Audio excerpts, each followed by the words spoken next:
Bonjour, aujourd'hui nous sommes le 18 mai 2025. Je voulais diffuser, ou plutôt rediffuser un extrait de vidéo qui a été préalablement publié par Osler, repris par Bozena sur YouTube. Et je remercie d'ailleurs Osler et Bozena pour la publication de cet extrait que je reprends à mon tour. À l'origine, c'est le média Légende qui fait une interview de Sébastien Lecornu, ministre des Armées. Et à la fin de l'interview, il diffuse un extrait de vidéo qui explique les nouvelles technologies en matière de surveillance et d'espionnage à distance de personnes choisies, voilà. Donc, dans cet extrait, il y a un militaire qui explique les procédés utilisés, et notamment, à un moment donné, il parle de rayonnement électromagnétique émis par nos écrans d'ordinateurs, de téléphones portables, etc. Et que l'armée a réussi à coupler avec tout ce qui est métallique. Et moi, ça me parle en tant qu'individu ciblé, et je pense que cette vidéo, elle est très importante par rapport à ça, même si ça reste, comme le journaliste le dit au départ, que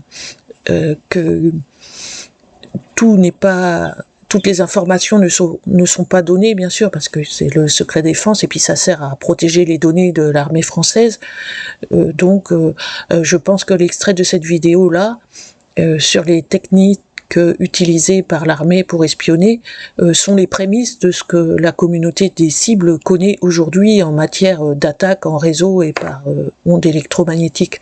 Et donc le couplage entre le rayonnement de nos écrans et de tout ce qui est métallique, moi ça me fait directement penser aux canalisations qui étaient stipulées par nombre de cibles de toutes les années passées, comme quoi nos canalisations étaient utilisées par les harceleurs pour nous atteindre. Et oui, les canalisations de chauffage, d'électricité, c'est métallique à la base, les tuyaux sont métalliques, et il est fort probable qu'ils puissent passer par là. En tout cas, dans l'extrait vidéo, le militaire le stipule clairement. À un moment donné aussi, il utilise une antenne, et en expliquant, pareil, pour se relier à l'écran de la personne qui est censé être espionné, et il explique clairement qu'il existe des dispositifs beaucoup plus discrets pour espionner les personnes, notamment en utilisant le rayonnement électromagnétique. Alors ça, c'est probablement ce qui est, comment dire, utilisé contre nous, mais version version encore beaucoup plus pointue, je dirais même, que ce qui est démontré dans l'extrait. Et c'est pour ça d'ailleurs sans doute que le journaliste au départ et le militaire à la fin, ils disent que tout n'est pas dit et qu'il y a bien d'autres procédés d'utiliser. Et je pense que les autres procédés dont ils ne parlent pas, c'est précisément ce que subit la communauté des individus ciblés par tir d'ondes à distance, notamment. Voilà, je pense que je m'avancerai pas trop en disant ça. En tout cas, l'extrait, il est quand même assez parlant, parce que déjà, il explique clairement ce couplage entre le rayonnement électromagnétique et tout ce qui est métallique, ce qui peut quand même plaider en notre faveur, et surtout ne plus être pris pour des déséquilibres mentaux à partir du moment où on parle de personnes potentiellement malveillantes qui utiliseraient les canalisations électriques pour nous atteindre. Je pense qu'en regardant l'extrait vidéo, ça suffit quand même pour prouver qu'on ne raconte pas que des imbécilités, qu'on n'est pas complotiste et qu'on n'est pas fou.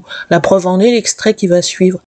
J'en profite aussi pour lancer un appel au cas où, je pense pas que ma vidéo sera regardée par eux, mais lancer un appel à Hubert. Il peut m'écrire s'il veut sur ma chaîne YouTube là. Moi je vais lui dire que ça sert pas seulement à un but défensif, contrairement à ce qu'il dit dans l'extrait, mais à un but offensif aussi, contre des civils innocents.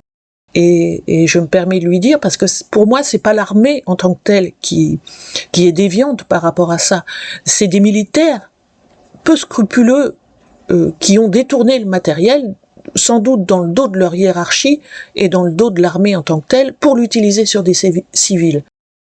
ou alors le prêter à d'autres civils de leur connaissance pour qu'ils l'utilisent eux-mêmes contre d'autres citoyens, quoi, civils, dans le civil. Voilà. C'est ça qui se passe. Mais c'est pas l'armée en tant que telle. Je pense qu'il y a énormément de personnes dans l'armée qui ne sont pas au courant que ces technologies sont utilisées dans le civil. Il y en a d'autres encore qui le savent, mais qui pour des raisons X refusent de le prendre en compte. Et puis il y en a d'autres, malheureusement, et j'espère que c'est une minorité, qui l'utilisent. Voilà. Et j'en profite aussi, puisque l'interview concerne Sébastien Lecornu, ministre des Armées, que s'il passe par là, qu'il n'hésite pas à se pencher du côté des individus ciblés en France, mais c'est partout dans le monde, il n'y a pas qu'en France que ces armes sont utilisées. D'ailleurs, ils se refilent, les pays amis, alliés, on va dire, plutôt, se refilent les infos, donc tout ça essaime dans le civil, et comme c'est de plus en plus pointu, de plus en plus miniaturisé, de plus en plus invisible, et de plus en plus discret et invisible, on va dire, forcément c'est beaucoup plus facile aussi de maltraiter, de brutaliser les personnes à distance, en catimini, quoi. Voilà, donc Sébastien Lecornu, n'hésitez pas à éventuellement taper dans Google torture électronique ou harcèlement électromagnétique ou harcèlement en réseau ou gangstalking encore ou individu ciblé, et vous verrez que ça fait beaucoup de fous quand même. Voilà. Maintenant je laisse place à l'extrait, et puis j'espère qu'il servira, parce que moi en tout cas je vais l'envoyer, cet extrait-là. Là, en l'occurrence, c'est pas des individus ciblés qui parlent dans l'extrait, c'est des militaires qui expliquent une technique, qui est sans doute très en deçà de ce qu'on vit, nous, les individus ciblés. Mais au moins, c'est un début. Voilà, bon courage à toutes les cibles, sinon, et à plus tard. La technologie qu'on a pu filmer, donc c'est l'électromagnétisme. On a pu mettre une antenne et filmer pour montrer comment, avec une camionnette... Alors, il y a d'autres technologies, je tiens à préciser, voilà. On montre volontairement ce que l'on veut bien montrer, mais ce qu'on a vu est absolument incroyable, et ce qu'on a vu hors antenne est encore plus incroyable, on peut pas tout montrer. On peut aujourd'hui se connecter d'une camionnette avec l'armée, et on peut voir votre écran, en fait, avec les ondes électromagnétiques qui sont dégagées par l'écran. On a mis un membre de mon équipe qui était sur Word et qui tapait un texte sur l'ordinateur de quelqu'un de l'armée, et on pouvait voir le duplicata de l'écran dans la camionnette.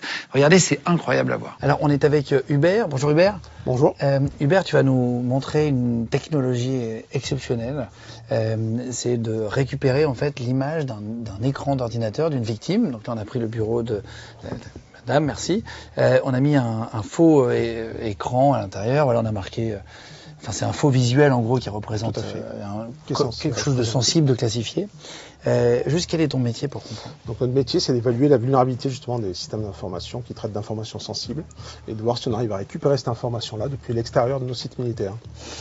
Voir si c'est bien sécurisé. Voir si c'est bien sécurisé ou pas. Alors, vous allez voir, c'est assez incroyable. Donc là, pour la démo, comme on est dans ce bureau-là, c'est un préfabriqué, vous avez mis votre camion... À proximité pour les besoins de la démonstration. C'est juste derrière, mais ça marche. On va pas donner distance max, mais ça peut être beaucoup plus loin. En s'éloignant un petit peu, oui. Ouais. Après, on n'est pas sur des distances kilométriques. Oui, c'est ça. On peut s'éloigner sans problème. Mais tu peux être, par exemple, dans un bâtiment. Tout à fait. Tu peux sur aller un étage différent, sur un sous-sol. Là, on va voir des copies de l'écran. Vous n'avez pas accès à l'ordinateur et vous ne pouvez pas interférer dans le truc, mais vous pouvez regarder ce que la personne regarde. C'est exactement. L'idée, c'est d'être l'œil derrière la personne qui travaille. Une sorte de copie d'écran vidéo. Copie d'écran vidéo, tout à fait. Donc, il n'y a pas eu d'accès avant pour mettre un virus, un malware. Pas d'accès préalable. Physiquement non plus, pas un duplicata, machin. Non. C'est un rayonnement naturel de l'ordinateur qui est récupéré à l'extérieur. Donc si tu voulais, avec l'antenne là, tu tournes l'antenne et tirais sur l'ordinateur du monsieur si derrière. l'appareil est vulnérable, oui. Et alors, c'est quelle technologie? C'est quoi?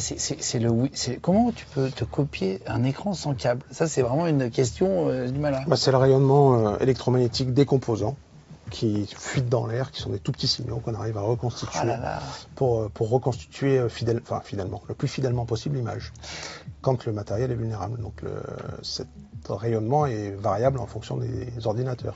Vous parliez, tout à l'heure, j'entendais dans le couloir, vous parliez de tuyaux de chauffage. Quel rapport avec le rayonnement électromagnétique des écrans?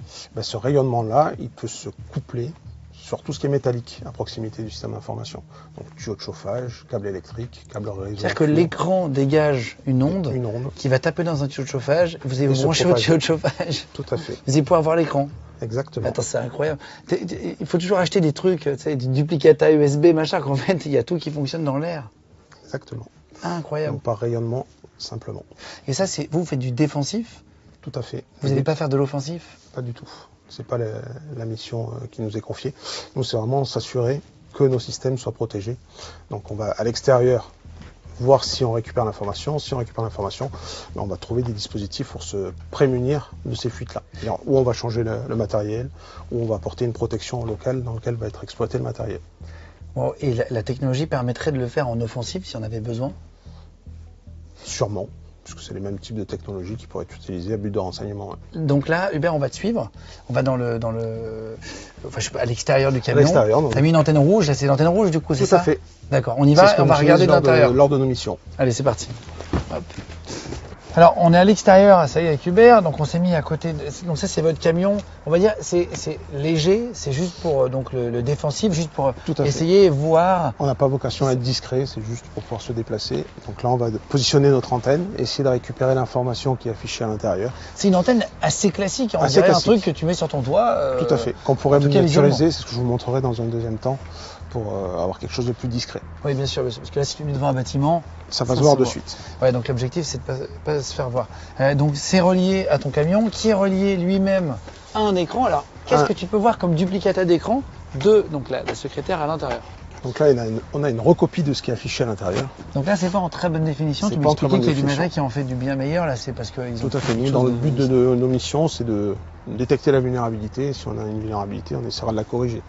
Le but, c'est pas d'essayer de récupérer l'information, c'est juste d'identifier que c'est vulnérable. Voir si l'écran laisse passer en fait en gros des ondes électromagnétiques. Exactement. Voilà. Donc là, on voit que ça fonctionne. Donc là, c'est en train de grésiller un petit peu. C'est quand notre cadreur passe derrière l'antenne. Je pense que ça perturbe un peu. Ouais, dès que tu passes devant, c'est fou. Sinon, on arrive à lire les gros titres. Tu vois, là, hop, tu t'es un peu éloigné. Clac, on arrive à lire French Operation Up to Secret. Donc là. Alors Hubert, on a à l'intérieur Seb qui est de notre équipe donc et qui est derrière l'écran. Seb, est-ce que tu peux ouvrir si tu veux un bloc-notes et tu marques quelque chose et comme ça on va regarder en direct. Hein. Voilà, donc sur l'écran, vous allez voir. Voilà, hop, il écrit salut, légende. Voilà. Donc c'est-à-dire que c'est pas juste une photo de l'écran, c'est du direct. En direct. Là, vous avez deux types de dispo pour montrer. Il y a l'antenne et donc. Là, pendant qu'on parle, il y a quelqu'un qui a changé l'antenne et qui a mis autre chose. Un système qui permet de récupérer en conduction, ce que j'évoquais tout à l'heure. Comme le tuyau de chauffage? Comme le tuyau de chauffage, à part que là, on n'a pas de tuyau de chauffage. On est à l'extérieur. On a un chauffage électrique. Mais on a à l'extérieur, sur le grillage. C'est une pince sur le grillage. Une pince sur le grillage qui permet de récupérer l'information exactement de la même manière. Et qui fait, en fait, finalement, le grillage fait office d'antenne, quoi. Tout à fait. C'est le grillage qui fait antenne et qui renvoie ça sur la pince. C'est-à-dire que tu te branches avec un truc un peu plus précis que là, c'était vraiment pour faire un test. Tu déroules le câble discrètement, tu te mets à 500 mètres. Exactement. Tu peux voir l'écran de la personne. Récupérer l'information. Dans une chaufferie. À force de faire des émissions comme ça, de toute façon, on va tous devenir parano. Donc, on peut y aller à fond. C'est impressionnant. Là, on voit que l'image est quand même moins efficace que sur l'antenne. Mais c'était juste pour montrer que ça fonctionnait, quoi. C'est pour vous montrer le concept, que ça fonctionne également. Et si on change de boîtier, que tu prends un boîtier plus précis. Sensible ou qu'on se rapproche en conduction de notre cible. Et donc tu as du matériel plus petit? Plus petit, donc on pourrait imaginer ce genre de dispositif qu'on intégrerait dans une mallette. Donc on a une petite mallette qui intègre une antenne et qui permet de faire exactement la même chose de manière plus compacte. Donc ça, on pourrait imaginer dans un sac à dos, dans une mallette, dans un top case de moto qu'on approcherait au plus proche de nos sites sensibles. Ce qui fait la différence, c'est notre radio-logiciel qui permet de récupérer l'information. Si on avait une radio-logiciel plus sensible, on aurait des informations de meilleure qualité. D'accord. Ah oui, donc tu peux. Mais ce qui, je rappelle, n'est pas le but dans nos missions. Nous, c'est vraiment détecter la vulnérabilité et si c'est vulnérable, essayer de la faire corriger. D'accord, merci. Je te pose pas d'autres questions parce que je sais que c'est compliqué de dire sans pouvoir dire. Donc merci Hubert de nous avoir répondu à quelques questions. Merci.